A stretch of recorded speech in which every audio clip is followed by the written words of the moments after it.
расман муҳорибаи рейтингӣ дар вазни 61 кг UFC байни дуюм рақами рейтинг Пётр Ян бо рекорди 16-4 ва сеюм рақами рейтинг Мераб Двалишвили бо рекорди 15-4 рӯзи 11 март дар турнири UFC Fight Night. Ассалому алайкум дӯстон, хуш омадем ба шабакаи мо. Дар навори имрӯза барои шумо тозатарин ва муҳимтарин хабарҳоро аз ҷаҳони ММА омода кардем. Барои пешравии канали мо лайкро зер карда 3-4 калима комментария нависен. мо боша наворро оғоз мекунем. дӯстон, барои шумо беҳтарин хабар. акнун шумо метавонед аз ширкати шифофармо ҳама намуд доруҳои гиёҳиро бо нархи арзон ва сифати олӣ дастрас кунед. доруҳо барои хароб ва фарбешавӣ, дарди дил, дарди меъда, пастаҳо барои хунукзадагӣ, барои қавӣ кардани мардонагӣ, барои шахсоне ки фарзанд ёфта наметавонанд, равғани усма, хилба, равғани сиёҳдона барои ҳамаи дардҳо, шампунҳои гиёҳӣ. худи ҳозир ба номерҳои дар рӯи экран буда занг зада доруҳои даркории худро бо нархи арзон дастрас кунед ва ҳатман аз номи канали Паҳлавон гап занед. ҳамин гуна шумо ҳам доруҳои даркории худро дастрас мекунед ва ҳам канали моро дастгирӣ мекунед. аллакай шаби 21 ба 22 январ дар Бразилия турнири калони UFC 283 баргузор мегардад ки дар он ду муҳорибаи унвонӣ хоҳад шуд. муҳорибаи асосии турнир муҳорибаи унвонӣ дар вазни ним вазнин байни Гловер Тейшера бо рекорди 33-8 ва Ҷамал Хил бо рекорди 11-1 мешавад.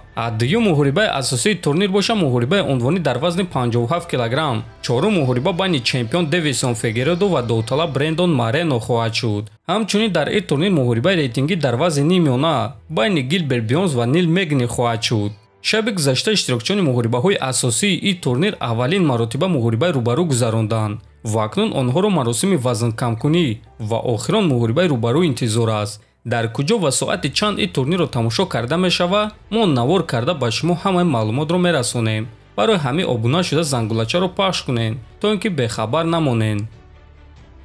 дӯстон, имрӯз тасмим гирифтем ки оиди рақиби Фаридун Одилов Элмар Гасанов ба шумо каме маълумот диҳем. то муҳориба 8 рӯзи дигар мондааст ва биён мебинем ки Элмар дар кадом ташкилотҳо баромад кардааст ва киҳоро шикаст додааст. Элмар Гасанов карьераи профессионалии худро соли 2017 оғоз кардааст. ӯ аввалин муҳорибаи худро дар ташкилоти Спарта ММА клуб зидди Павел Матавиловский гузаронида дар якум раунд бо тариқи нокаут ғолиб шудааст. дуюм муҳорибаи худро низ дар ҳамон ташкилот гузаронидааст ва ин дафъа рақиби ӯ Андрей Козин шуд ва Элмар ин рақиби худро низ бо тариқи нокаут дар дуюм раунд шикаст дод.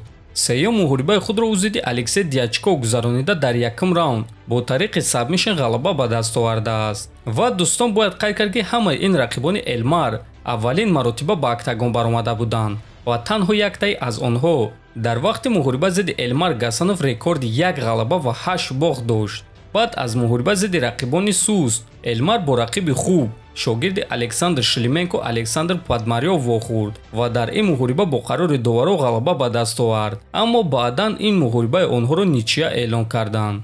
баъдан Элмар боз бо як рақиби хуб Дмитрий Тебикин вохӯрд ва дар ин муҳориба бо қарори доваро ғалаба ба даст овард. баъд аз ин дар муҳориба зидди Антон Волков бо қарори доваро ғалаба ба даст овард ва бо ташкилоти ACA шартнома баст. Элмар аввалин муҳорибаи худро дар ташкилоти ACA зидди рақиби хуб аммо рақиби солрафта Евгений Ерохин гузаронид. муҳорибаи онҳо тамоми 3 раунд идома дод ва муҳорибаи хеле наздик шуд ва дар натиҷа бо қарори на ҳамаи доваро Элмар дастболо шуд. ҳамин тариқ рекорди Элмар Гасанов айни замон 6 ғалаба 0 бох ва 1 ничия аст. чӣ гунае ки фаҳмидем дӯстон, Элмар Гасанов ҳоло бо чунин рақиб ба монанди Фаридун Одилов вохӯрдагӣ нест ва ташкилоти ACA ба ӯ имконияти беҳтарин доданд, чунки агар ӯ дар чунин муҳориба ғолиб шавад, пас хеле машҳур мешавад ва эълони хеле калон мекунад. ҳамчунин ташкилоти ACA Фаридунро низ қадр мекунанд.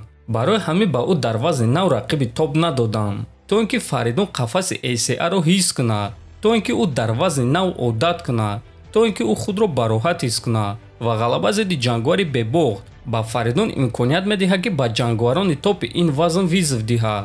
барои ҳамин дӯстон, мо шуморо муҳорибаи хеле ҷолиб интизор аст ки як ҷангуар рекорди бебохти худро дар байн мемонад, а дигар ҷангуар боша статуси чемпионии худро дар дигар ташкилотҳо ва ояндаи карьераи худро дар ташкилоти нав мемонад.